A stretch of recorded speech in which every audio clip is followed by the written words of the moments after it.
melanjutkan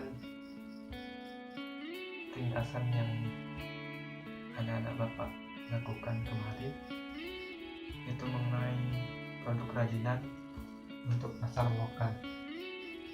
Nah, berbicara hal tersebut, kita tahu bahwa produk kerajinan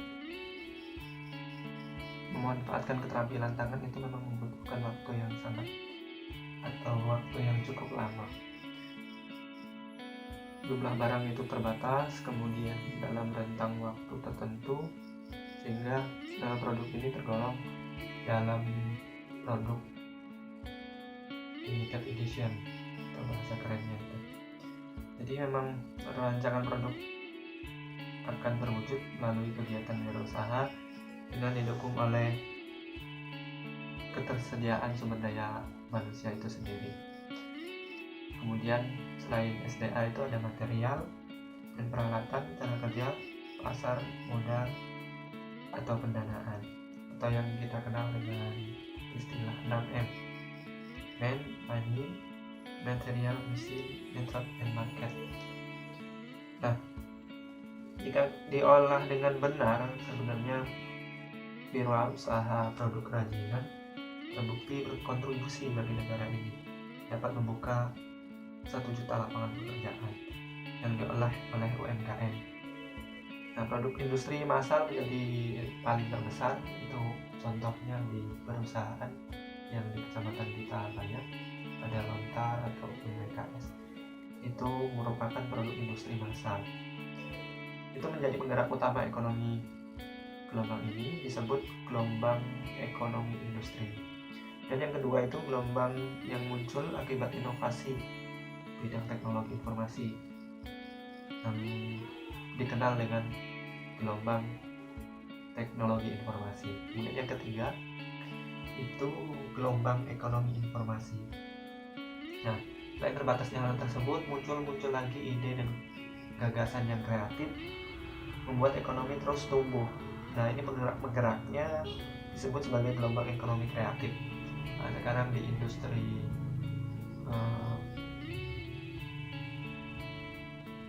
industri fotografi ataupun yang biasa kenal kita sering kunjungi yaitu media YouTube, itu menjadi gelombang ekonomi kreatif.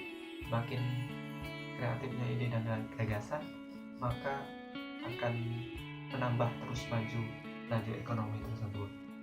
Nah, dalam ekonomi kreatif ini ada 14 cabang atau sektor yang bisa sebenarnya kita bisa selami dalam dunia ini, yang bisa kita kembangkan. Jadi salah satunya arsitek, kemudian desain, fashion, musik, film, periklanan, kemudian pengembangan, terus riset, games interaktif, fotografi, video, televisi, radio, penerbit, percetakan, dan kerajinan. Nah, ini yang termasuk yang kita akan bahas, yaitu mengenai kerajinan. Ini ada beberapa contoh yang Bapak bawa. Ini adalah body bag yang sebenarnya sangat ramah lingkungan. Ini menggunakan kertas yang mudah didapat, dan ini tidak merusak alam. Ya, ini bisa mengurangi penggunaan sampah plastik itu sendiri. Kemudian ini gantungan kunci yang mungkin kita main sering kalau wisata ke Bogor atau apapun, setiap wilayah itu masing-masing punya kerajinan tangan. Ini sangat mudah dibuat. Dia bermodalkan sedikit, yaitu botol dan tali rami, benang. Sangat sederhana, tepat diproduksi dengan benar, dipasarkan sehingga laku di pasaran lokal. Kemudian dari 14 sektor, harapan Bapak sendiri, anak-anak menguasai ataupun ada satu yang memang kalian dalami, itu tidak akan tidak berguna bagi kalian semua. Jadi bisa kuasai dunia desain dari sekarang, mulai selami ilmu komputer itu sangat berguna di era yang sekarang dengan kemajuan teknologi informasi. Tidak akan lepas dari semua itu. Desain itu sangat dibutuhkan. Kemudian editor video maker, riset atau periklanan, itu semua sekarang yang maju di era 4.0 atau 4.0. Nah itu tuh sangat diperlukan untuk di era yang sekarang.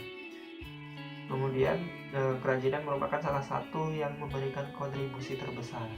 Nah melalui produk-produk kecil inilah ini bisa membuka lapangan pekerjaan.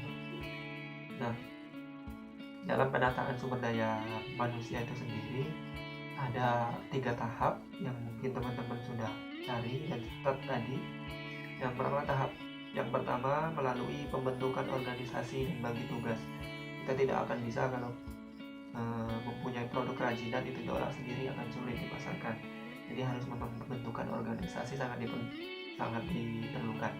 Kemudian dibagi tugasnya dan menetapkan target kita mau kemana. Contoh produk ini targetnya adalah wisatawan, ini adalah untuk kenang-kenangan, ini produknya dilarikan ke para wisatawan.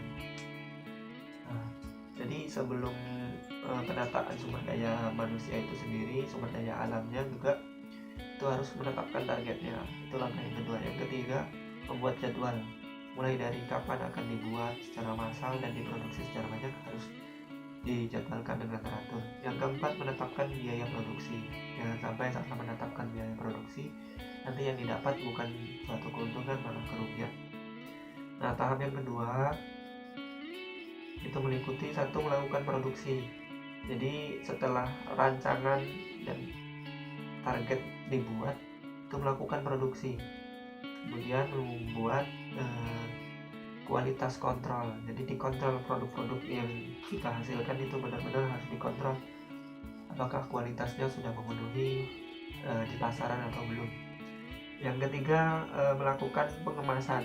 Nah pengemasan yang cantik itu akan mempengaruhi kualitas ataupun penarik konsumen tentunya. Yang keempat, melakukan promosi, penjualan dan distribusi. Nah di sini promosi ini sangat penting di era yang sekarang, apalagi dengan kemajuan teknologi. Sudah tidak asing lagi kalau kita memasarkan dari rumah ke rumah, itu sudah sangat ketinggalan zaman. Jadi manfaatkan teknologi sebaik mungkin, semenarik mungkin ketika melakukan promosi. Tahap yang ketiga itu ada 2 langkah. Yang pertama, evaluasi kinerja dan keuangan. Apakah kita benar-benar setelah memasarkan itu mendapatkan keuntungan atau bahkan kerugian, itu benar-benar harus dievaluasi kinerja dan keuangannya. Yang kedua, itu laporan dari keuangan itu sendiri. Nah itu beberapa hal yang kita bahas mengenai bab wirausaha produk kerajinan untuk pasar lokal. Jadi pesan Bapak tidak banyak sebenarnya, apalagi untuk yang kelas 12 ini sebentar lagi akan menghadapi dunia kerja. Untuk era sekarang memang benar-benar harus dibutuhkan skill.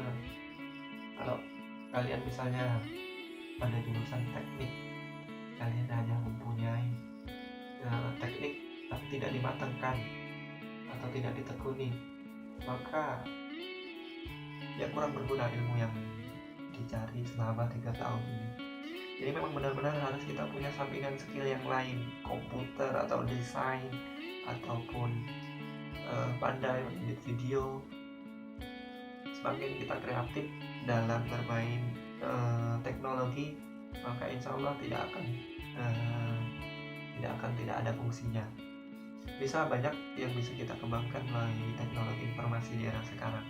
Bisa jadi desainer, desain spanduk ataupun apapun, desain video, editor video, itu sangat-sangat dibutuhkan di era sekarang.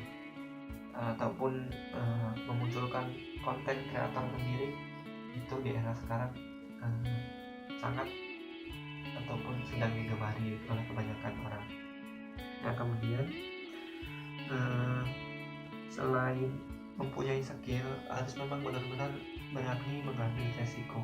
Apapun hobi kalian misalnya yang kalian cintai, hobi misalnya olahraga, maka tekuni olahraga tersebut sehingga memang benar-benar membuahkan hasil yang membanggakan.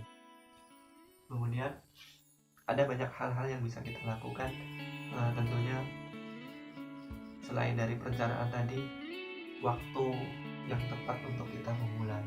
Jangan sampai menunda-nunda ataupun nantilah itu akan tidak terwujud, hanya perencanaan doang, maka tidak akan ada hasilnya.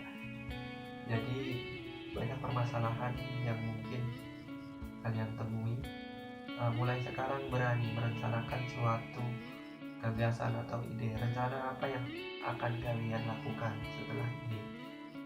Entah kalian mau jualan apapun itu, mulailah dari sekarang. Ataupun punya keahlian ingin membuka bengkel, rintislah dari sekarang. Jadi jangan sampai menunda-nunda waktu, nantilah atau nantinya. Kerjakan dan kerjakan, rencanakan, ditulis, kemudian kerjakan apa yang direncanakan. Itu saja dari Bapak, terima kasih.